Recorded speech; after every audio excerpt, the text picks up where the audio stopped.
Hola, ¿qué tal? Soy Iván Carrillo. Bienvenidos a Atlas Acuática, videorevista de periodismo de fondo marino. Recuerde que somos un programa apoyado por Mares Mexicanos y nuestro objetivo es fomentar una cultura oceánica, es decir, una forma natural de acercarnos a la comprensión, al análisis y las potenciales soluciones para los grandes retos que enfrentan los mares de México y por supuesto los mares del mundo. El día de hoy en Escafandra vamos a retomar la entrevista con Ezequiel Ezcurra, un biólogo que ha librado 1000 batallas y que nos hablará desde la experiencia y desde la filosofía sobre por qué es importante conservar la naturaleza. Y en nuestra sección de A Bordo también vamos a conversar con Luis Fuello. Él es un personaje con muchos años de trabajo a favor de la naturaleza, en especial en la implementación de política pública. Los invitamos a suscribirse al canal de YouTube de Mares Mexicanos y recuerde que, salvo excepciones como la del día de hoy, transmitimos en vivo todos los lunes a las 5 de la tarde. Y como siempre, este programa recibe la actualidad de los océanos con el oleaje informativo. Esto es Atlas Acuática, periodismo de fondo marino. Bienvenidos.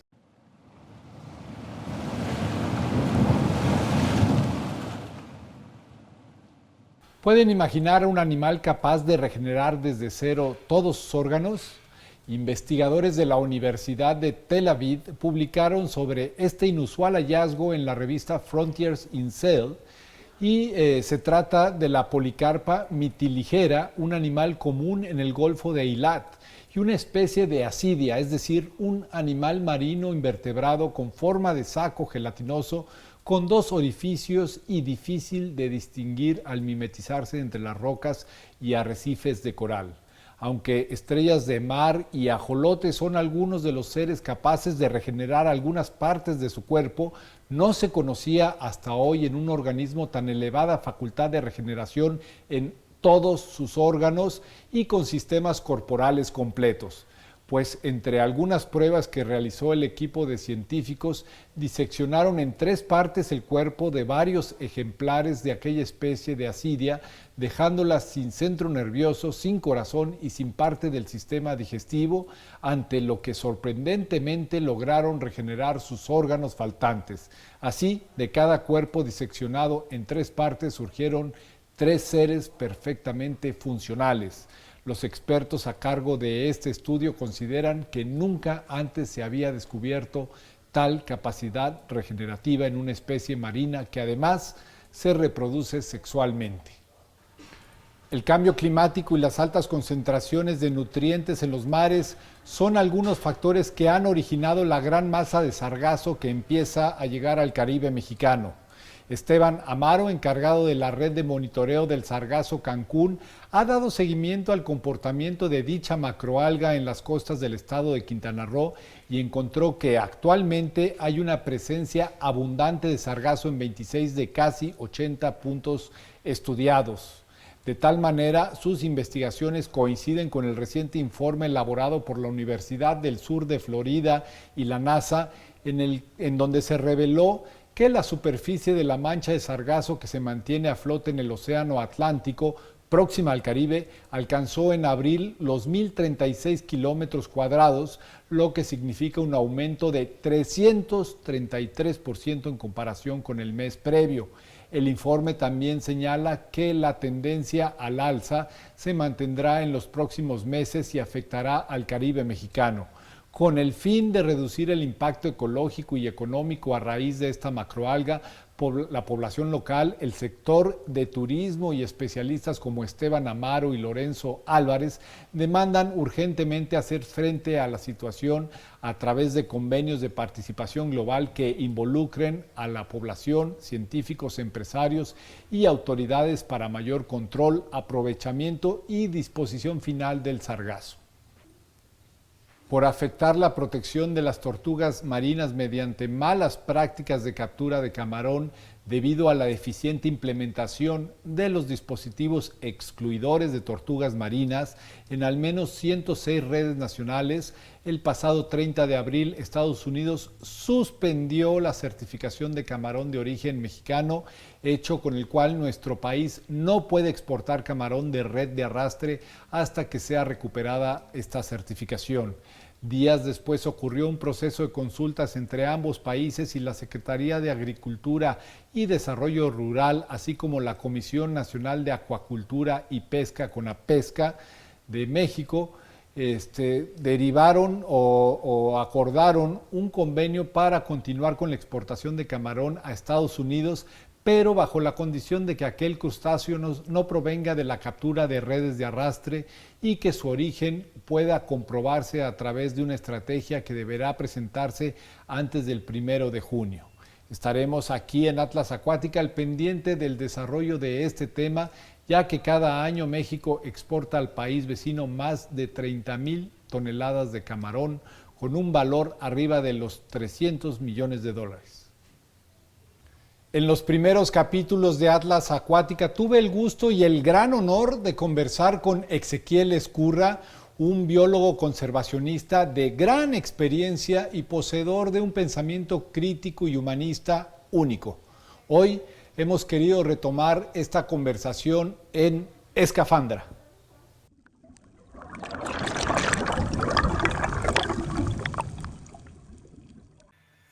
Exequiel, ¿qué tal? ¿Cómo estás? Bienvenido a Atlas Acuática, qué gusto me da saludarte. Gracias, Iván. El gusto realmente es mío.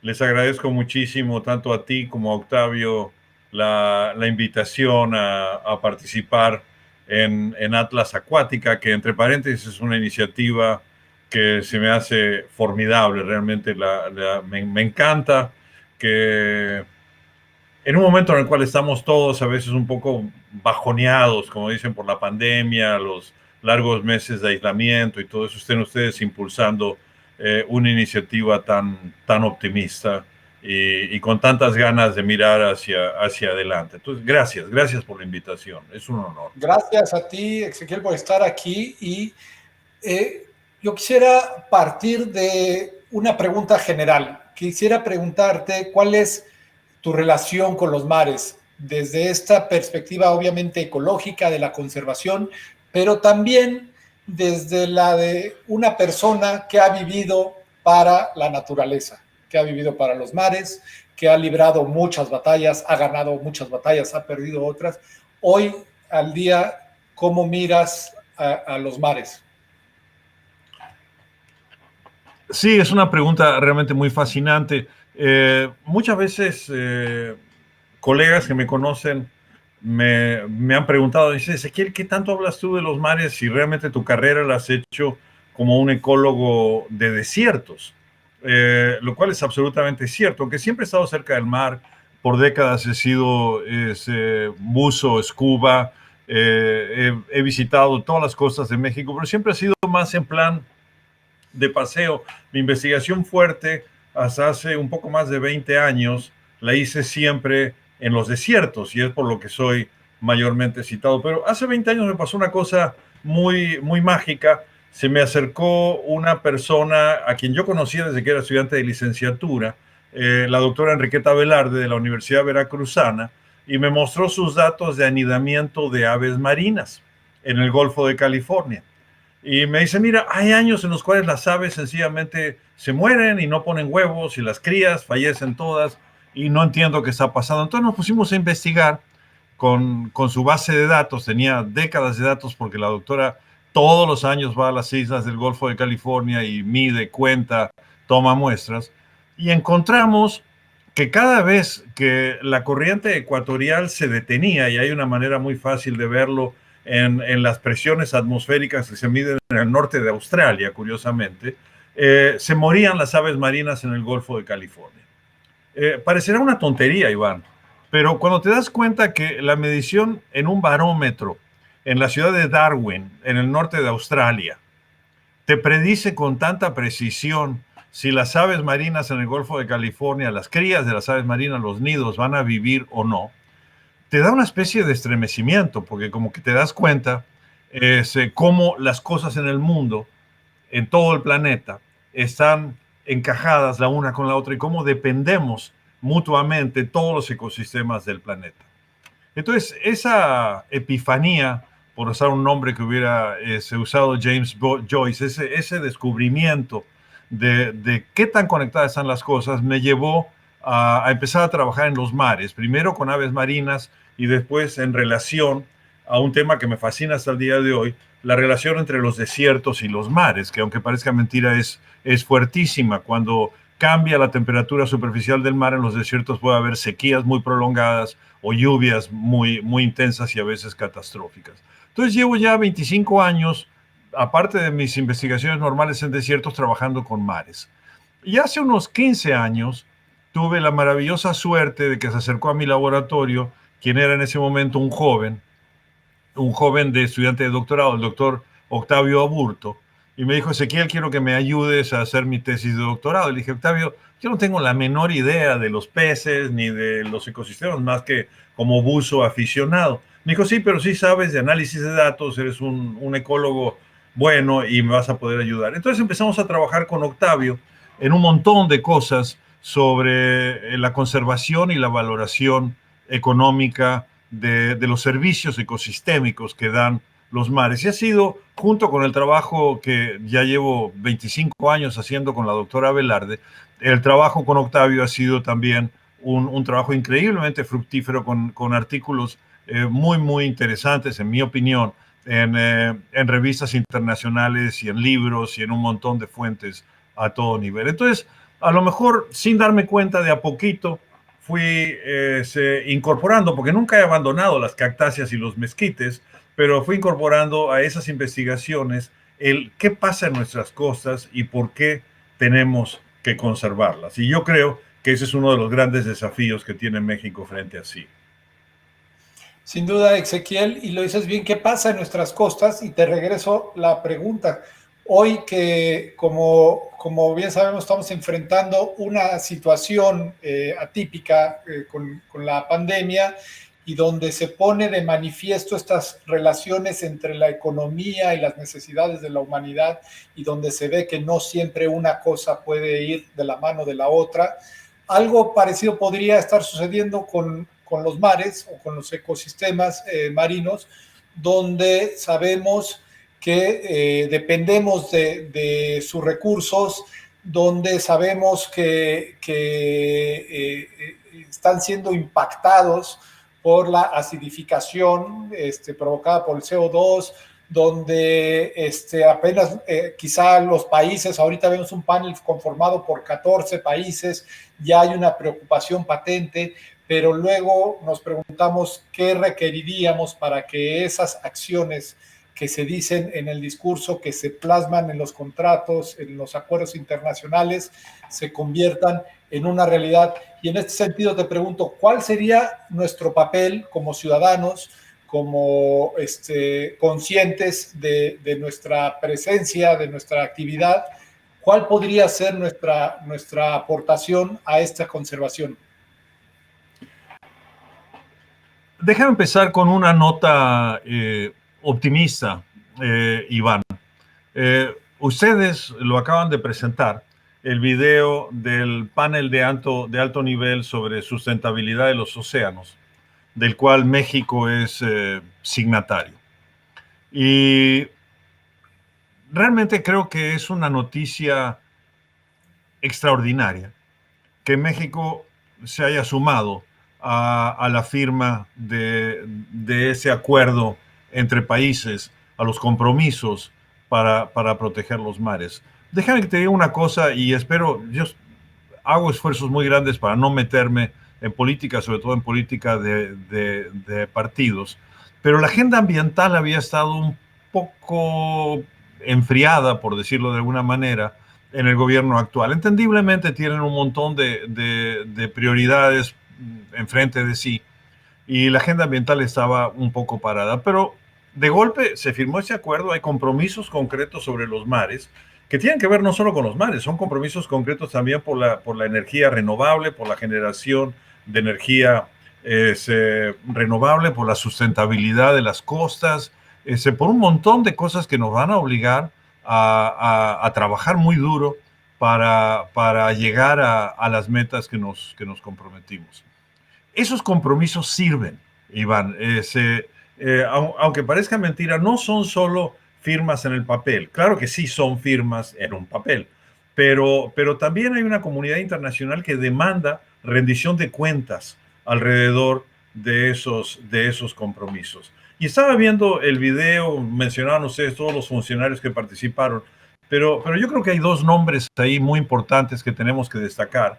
Aparte, por supuesto, de la secretaria de Medio Ambiente, del secretario de Turismo, del secretario de Agricultura, todos los funcionarios de alto nivel que han apoyado la firma de ese acuerdo. Uno es Marta Delgado, la subsecretaria para Asuntos Multilaterales en Relaciones Exteriores, que yo inicialmente cuando llegó a Relaciones Exteriores dije no sé qué está haciendo ahí porque ella es una ambientalista muy reconocida y ahora sabemos lo que está haciendo ahí porque México está firmando este acuerdo y hay que agradecerle a Marta el haber impulsado esa conciencia. Es un grupo pequeño de países que puede hacer una diferencia increíble en el mundo. Y el otro es, por supuesto, siempre está en esas cosas y siempre ha sido un pionero y un líder. Me dio muchísimo gusto verlo en el video, el doctor José Sarucán, que siempre ha impulsado la conservación y la sustentabilidad de los recursos naturales. Lo que quiero decir con eso es que a veces en esos temas de la conservación, cuando has estado tantos años como he estado yo en ellos, a veces te da la sensación de que pasan meses o años en que no pasa nada y de golpe hay momentos en los cuales los planetas como que se alinean y hay avances. Yo espero que ese acuerdo de océanos sustentables sea uno de esos casos, que nos represente un avance muy importante. Soy también muy optimista con la llegada del el presidente Biden y la vicepresidenta Harris en Estados Unidos. Y otra vez, no porque sea una persona simpatizante de un partido o de otro, sino porque creo que ellos van a abrir un poco las puertas a la conservación. Ocurrió durante la presidencia de Obama, cuando se firmaron toda esa cadena de acuerdos sobre zonas de no pesca alrededor de las islas, a iniciativa de Obama y de la presidenta Bachelet en Chile, que firmaron acuerdos de conservación en la isla de Juan Fernández, en la isla de Pascua y en Hawái. Y de golpe México se sumó con el acuerdo de conservación alrededor de la Revillagigedo, se sumó Costa Rica con la isla del Coco, se sumó Colombia con Malpelo, Ecuador con las Galápagos y ahora tenemos un rosario de áreas protegidas que va desde el hemisferio norte hasta el hemisferio sur, que es importantísimo, juega un rol fundamental en la conservación de los mares, ¿no? A veces es necesario esas cosas, la conjunción de planetas, de funcionarios que escuchan, que oyen lo que los científicos les están diciendo y que de golpe dicen, sí, hagamos algo al respecto. Y yo creo, ojalá, sé que una de las cosas que nos puede haber traído esta pandemia es el darnos cuenta del impacto que estamos teniendo los humanos en el planeta y el empezar a tomar más seriamente las iniciativas para la conservación de nuestros ecosistemas. Si no los conservamos, realmente se nos va en serio y no es chiste la vida de los humanos y la vida en el planeta. Ezequiel, sin duda y comprensiblemente la pandemia, la dispersión del virus SARS-CoV-2, pues ha estado en la agenda ya durante meses y es una preocupación gigante que apenas comienza a dejar ver posibles salidas. Pero me pregunto si a este fenómeno le sigue también quizá una nueva conciencia de nuestra vulnerabilidad como especie y dos, de la relación que como especie tenemos o deberíamos tener con los ecosistemas, no apartando el fenómeno de la pandemia como un caso aislado, sino integrándolo a esta conexión de la que hablaste al principio y donde finalmente todo lo que sucede en nuestro planeta, pues de una forma u otra impacta. La pregunta es, ¿hay una nueva conciencia de tu perspectiva? ¿Sería el momento de una nueva conciencia para plantear una relación renovada con los ecosistemas y, por supuesto, con los mares? Sí, yo creo que sí.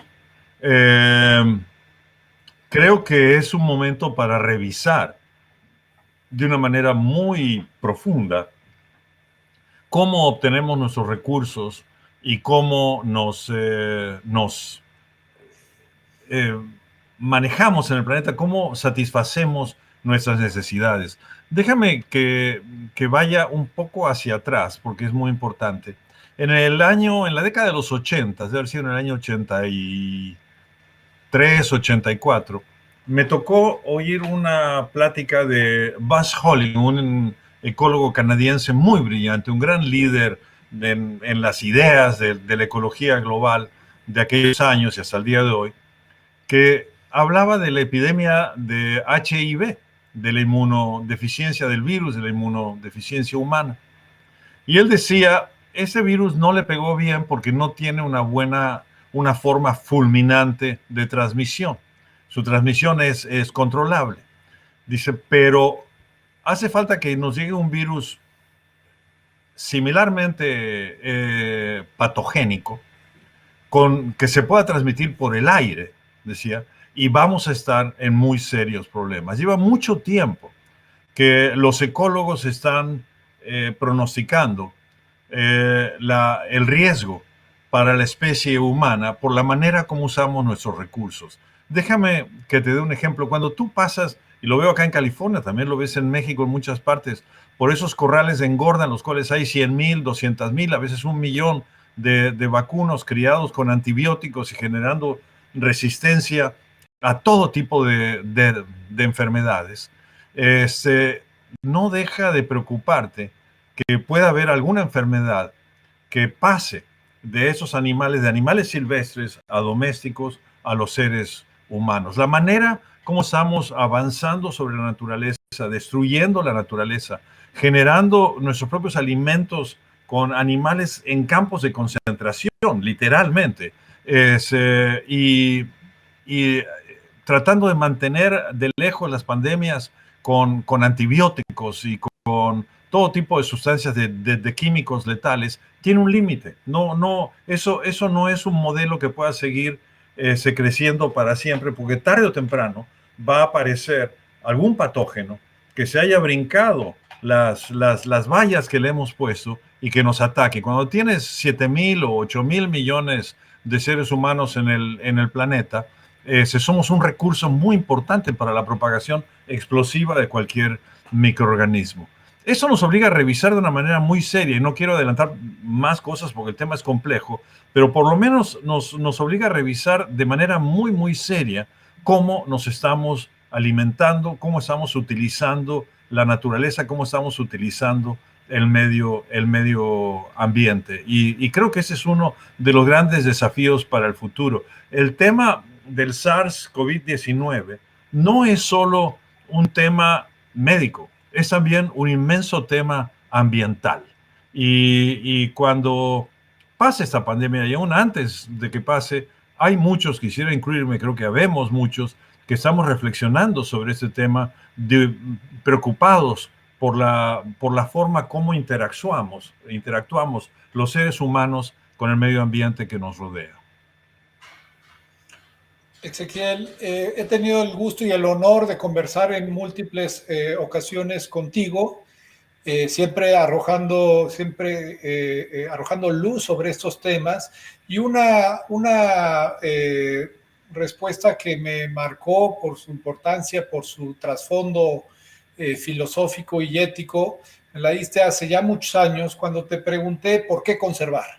Puede ser de pronto obvio, pero de pronto se nos olvida que como seres humanos tenemos también un deber y una responsabilidad. Así que para Atlas Acuática me gustaría repetirte esa pregunta: ¿por qué debemos conservar la naturaleza?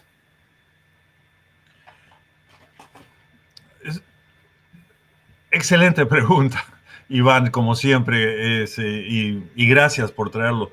Por un lado está la realización, si quieres, egoísta, de que dependemos de una manera muy, muy cercana de los seres humanos de la salud del planeta para nuestra propia supervivencia. No podemos separar nuestra supervivencia de la supervivencia del planeta.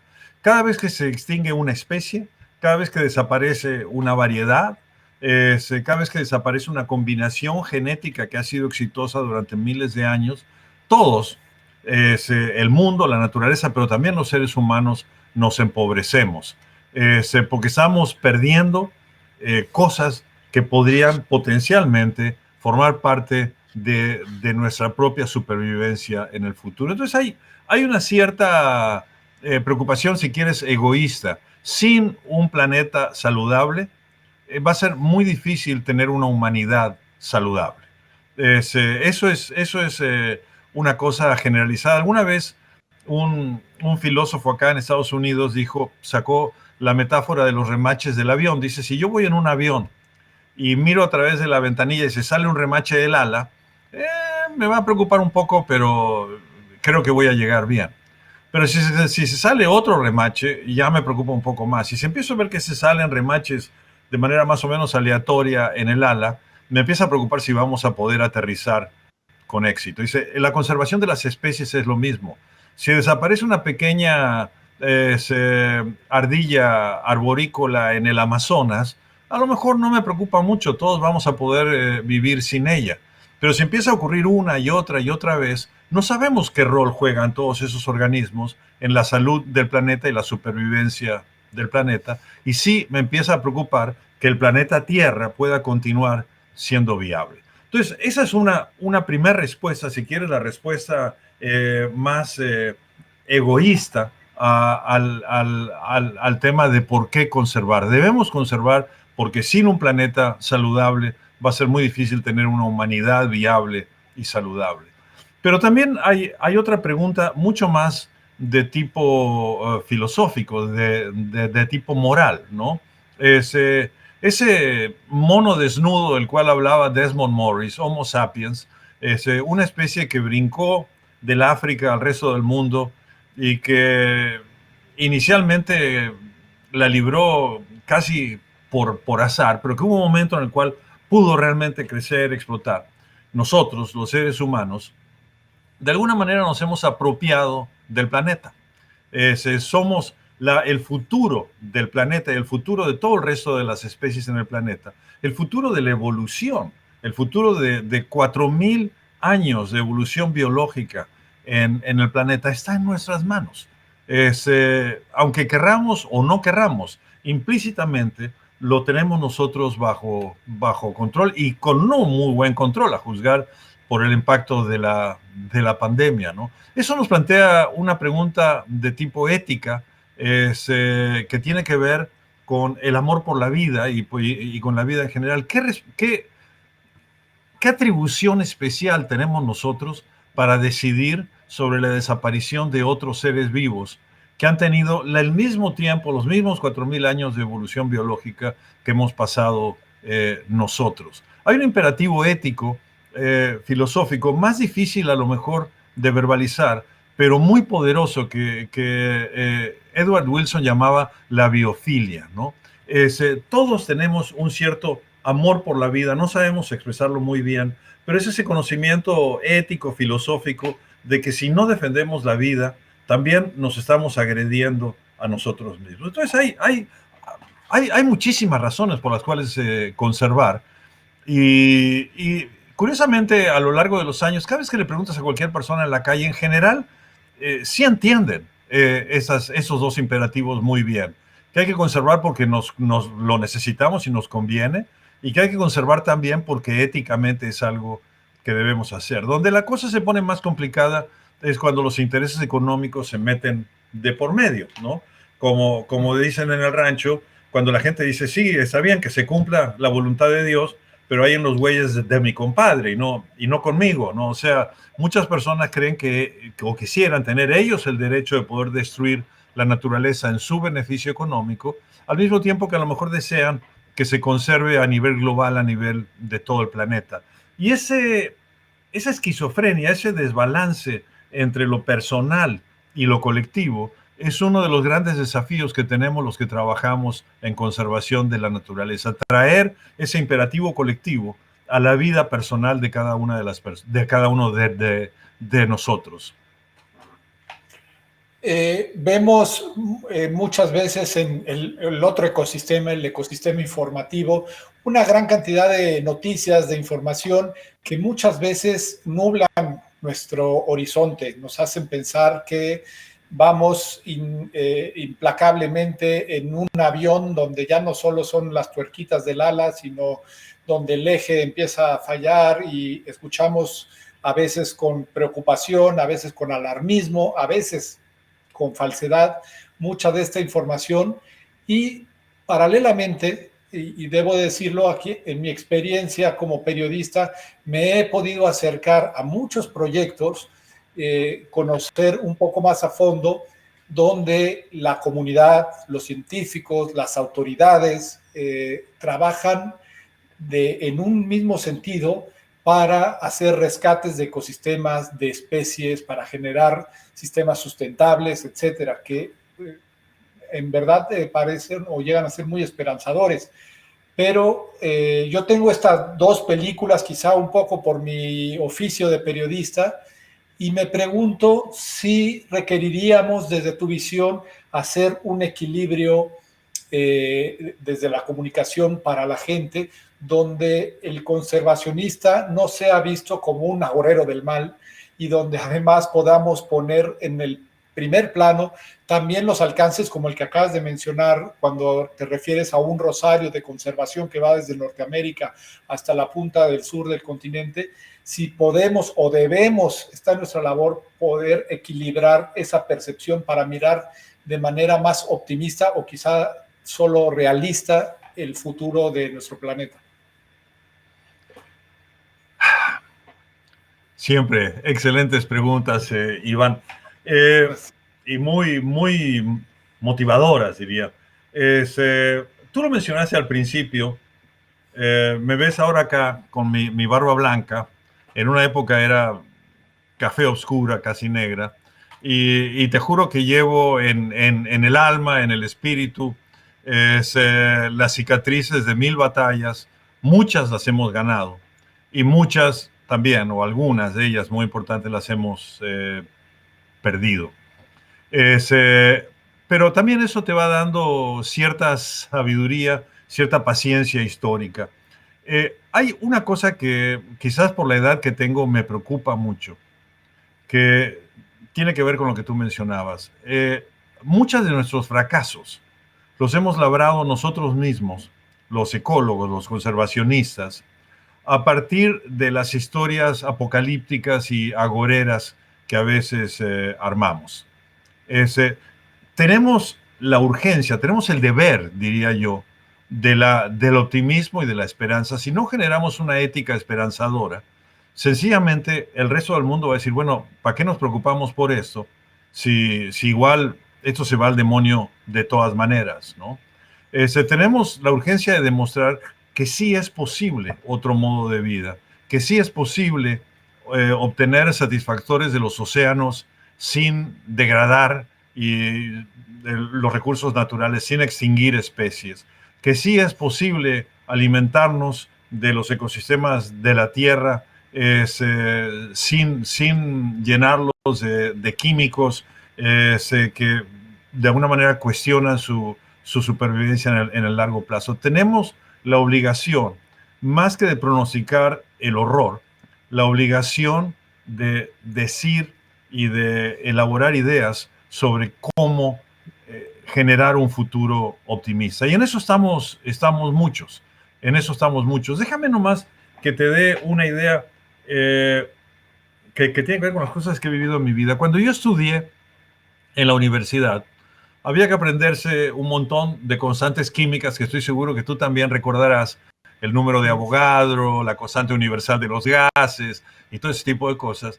Y una de las cosas que teníamos que aprender de memoria era la concentración de dióxido de carbono en la atmósfera, que la usábamos para nuestros cálculos de modelos de fotosíntesis, ¿no? Estoy hablando, yo estudié en la universidad, entré a la universidad a fines de los 60, o sea, hace ya un rato. Y en aquella época se consideraba que la cantidad de dióxido de carbono en la atmósfera era una constante, como tantas otras, y me acuerdo muy bien, 320 partes por millón. Ya estamos arañando las 420 partes por millón. Ha crecido en un casi 40%, 30%, desde que yo estudié y sigue creciendo muy rápidamente.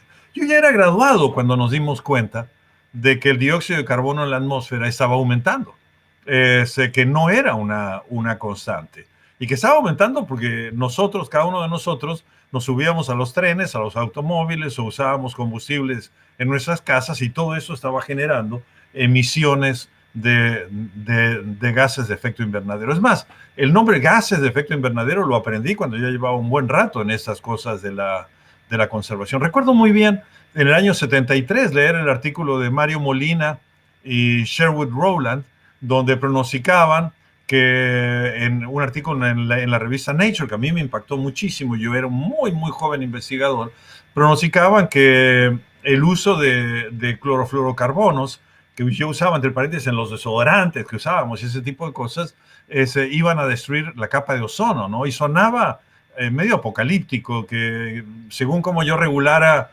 el freón en mi refrigerador o la cantidad de desodorante en aerosol que usara, podía destruir algo que estaba en la estratosfera, la capa de ozono.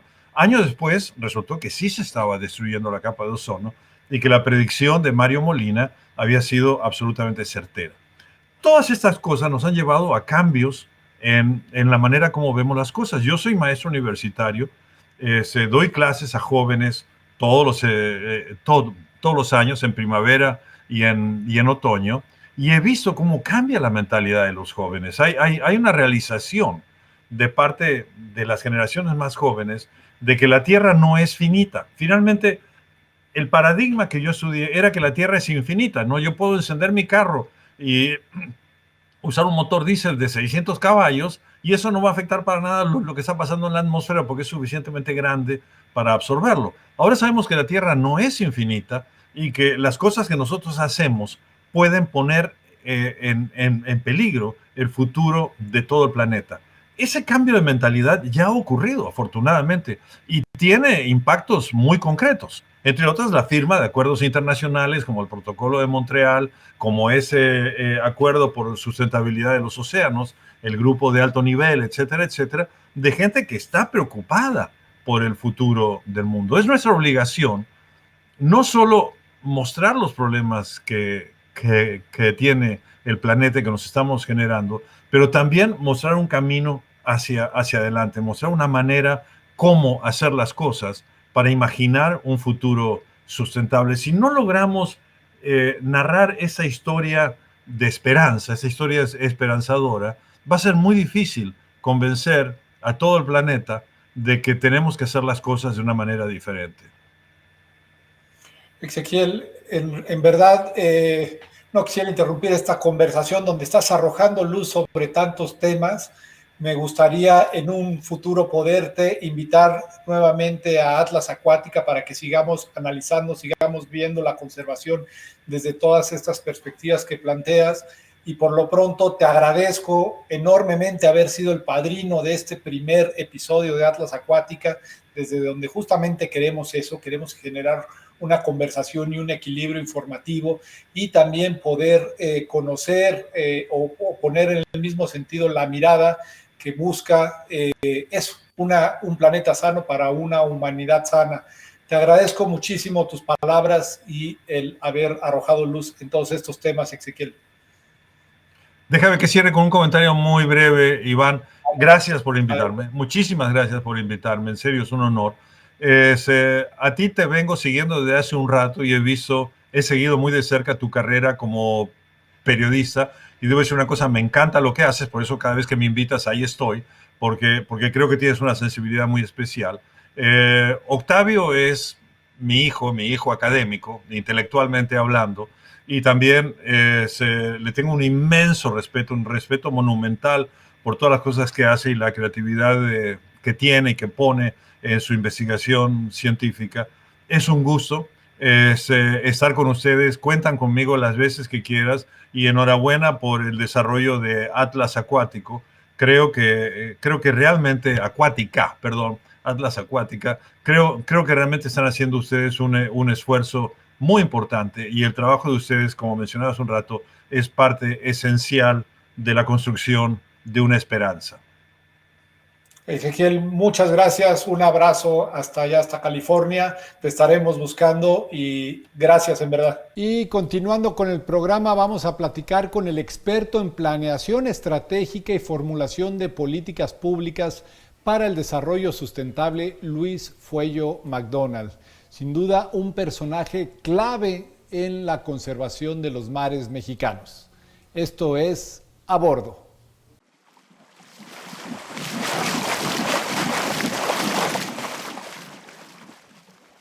Hola Luis, ¿qué tal? Gusto en saludarte. Igualmente, Iván, buen día. Buen día, pues mira, la idea es que hablemos un poco de tu mirada, tu relación con el mar. De hecho, esa sería mi primera pregunta. ¿Cómo podrías describirnos tu relación con los océanos, con los mares? Mira, mi relación con los océanos viene desde mi infancia. Yo tengo dos huellas durante mi infancia y mi juventud.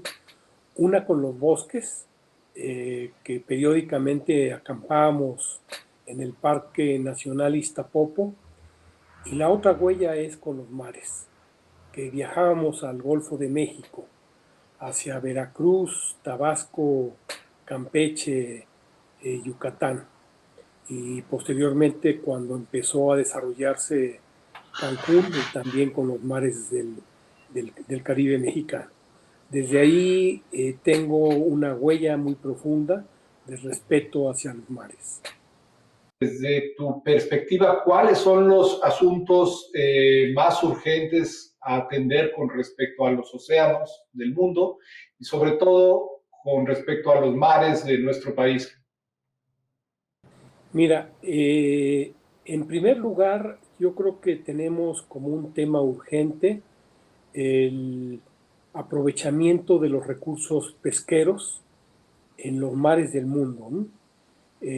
Ha sido reconocido que estamos enfrentando un proceso de sobreexplotación con capacidad de carga de las flotas excesiva, y esto está generando una merma en las poblaciones de peces, si entendemos como peces que incluimos también crustáceos, moluscos, ¿no? Como lo hace la Convención sobre Derechos del Mar. La otra vertiente, que es también sumamente importante, es el deterioro de los ecosistemas. Y esto tiene que ver con la forma como estamos interactuando con nuestros océanos, tanto desde las actividades que tenemos en tierra. Hay una interacción que provoca contaminación, erosión costera, por la infraestructura que estamos desarrollando a lo largo de las costas. Y esto está provocando un deterioro en los ecosistemas. Y no dejaría de mencionar que los ecosistemas más vulnerables de los océanos están siendo amenazados por el cambio climático global. Estamos enfrentando un proceso de acidificación, aunque los océanos son el gran regulador del clima del planeta. Eso nos lo enseñó la termodinámica, ¿no? La segunda ley de la termodinámica. Y estamos recargando la capacidad de los océanos para poder aceptar estos cambios que se están dando en la atmósfera. Océanos y atmósfera son un solo sistema del cual depende todo el clima del planeta, ¿no? ¿Por qué es importante la conservación de los mares y de qué manera estos ciudadanos, que indudablemente de una u otra manera se benefician de los mares, de qué manera pueden contribuir en su día a día, en su comportamiento, en sus hábitos para esta conservación? Mira, los océanos nos prestan una enorme cantidad de servicios ambientales. Empezaría diciendo que los océanos son una fuente importante de alimento. Buena parte de la alimentación que consumimos en el planeta viene de los océanos, de la capacidad de brindarnos la oportunidad de hacer un uso racional de los recursos pesqueros. Pero no solo es un tema de seguridad alimentaria que no deja de ser importante, también los océanos brindan una enorme diversidad de oportunidades de empleo para las comunidades locales. Algunas están directamente involucradas con la pesca, pero también hay actividades desde las costas ligadas al turismo, hay actividades ligadas al comercio, más del 78% del comercio mundial de mercancías se hace por el mar. Hay actividades recreativas alrededor de los océanos, el snorkel, el buceo, ¿no? La pesca deportiva. Y vuelvo a insistir, uno de los elementos más importantes que nos aportan los océanos es el ser el gran regulador del clima. Desde tu opinión, ¿cuál es el llamado? ¿Qué podríamos hacer en ese comportamiento, en esos hábitos, en esa cotidianidad para contribuir a la conservación de los océanos? Bien, una de las tareas que tenemos como sociedades, como sociedad del planeta, es volvernos a conectar con la naturaleza. Y los océanos nos brindan una enorme oportunidad para armonizar nuestras actividades con la vida cotidiana de todos y cada uno de nosotros. Los océanos son una fuente enorme de riqueza biológica, pero también han sido la plataforma a través de la cual se ha expandido la economía global. Tan solo recordemos que no hubiéramos entrado a una época de globalización si en el último tercio del siglo XVIII no se hubiera expandido el comercio a través del mar, ¿no? El mar provocó conquistas, pero provocó migraciones, provocó asentamientos y provocó lo que conocemos como el desarrollo moderno de la sociedad industrial. No le podemos dar la espalda al mar. ¿Cuál es la visión a futuro que planteas para los océanos, para la vida en los océanos, para la conservación de los océanos? ¿Eres una persona con una visión optimista? ¿Te invade el pesimismo? ¿Cómo definirías con base a tu visión tu sentimiento? Yo soy optimista. Yo creo que en los distintos frentes vamos a ser capaces de restaurar lo que haya que restaurar, de recuperar lo que haya que recuperar y volver a reflexionar sobre la importancia de los océanos. Los recursos pesqueros, aun cuando hay muchos de ellos que están sobreexplotados, se pueden recuperar a través de mecanismos de ordenamiento y de manejo pesquero. Igualmente podemos hacer trabajos de restauración en ecosistemas costeros, en los manglares, en las lagunas costeras. Y yo creo que la tendencia es que vamos a lograr frenar la concentración de gases de efecto invernadero y por lo tanto parar los procesos de blanqueamiento de los corales. Y seguramente esto nos llevará a conductas distintas. La gente que conoce el mar se enamora de él. Lo que necesitamos es provocar un enamoramiento masivo a lo largo de todo el planeta para volvernos a reencontrar con nuestros océanos. Y yo creo que esto es posible. Estamos viviendo momentos difíciles que nos permiten reflexionar de nuestra conducta hacia los océanos y hacia la naturaleza en general, y yo creo que vamos a ser gentes mucho más conscientes. Particularmente algo que vive las costas y sobre todo las zonas tropicales son la intensidad y la frecuencia de los huracanes.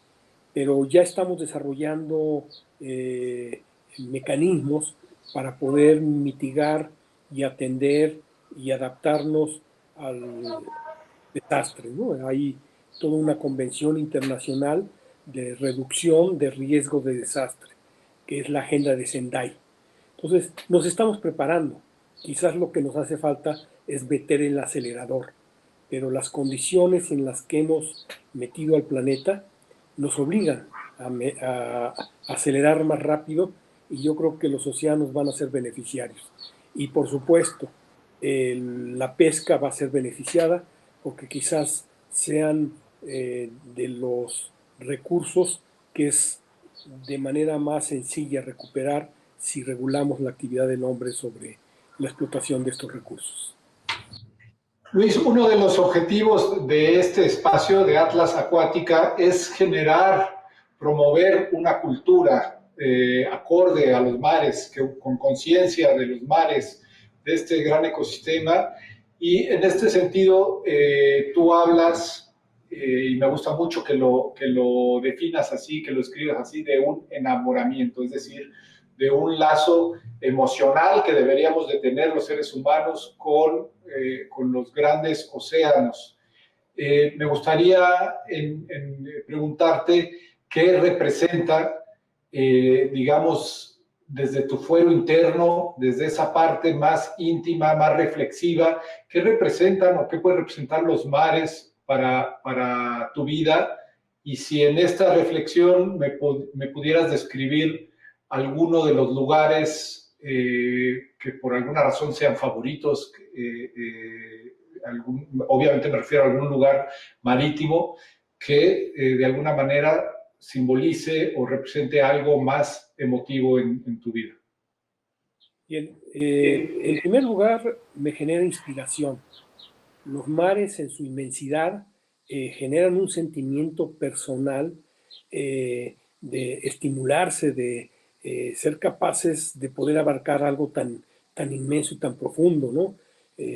Conocemos una parte muy pequeña de lo que son nuestros mares, las zonas más profundas, las zonas abisales apenas están explorando.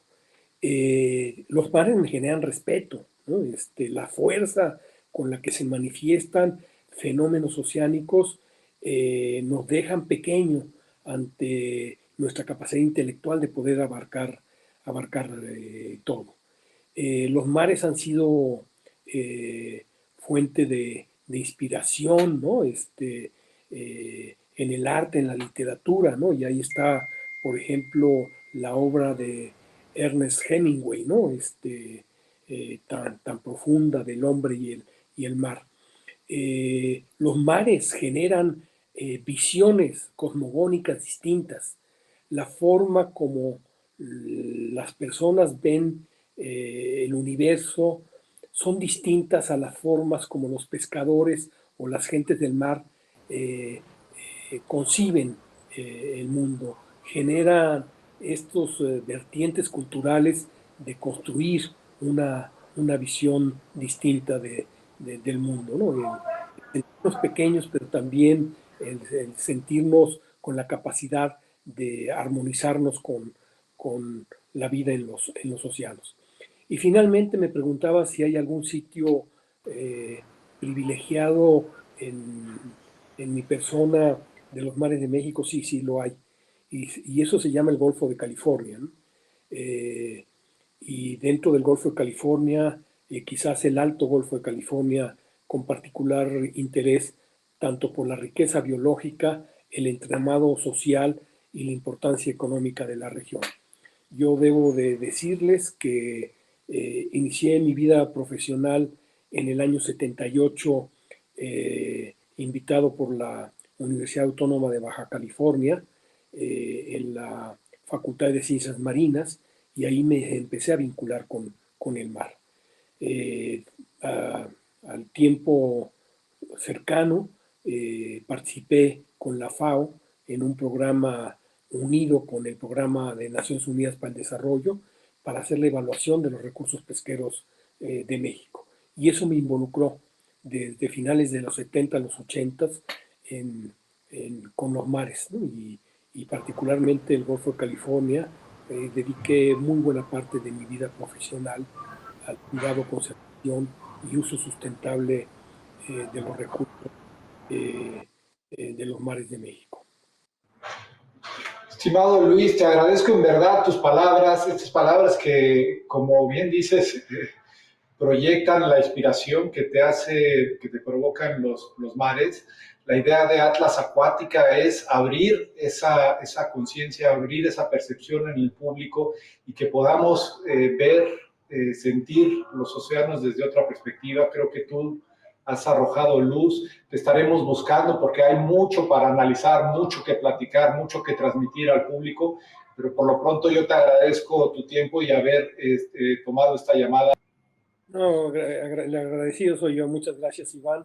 Yo creo que tenemos que volver a reencontrarnos con los mares y qué bueno que Atlas Acuática lo está haciendo.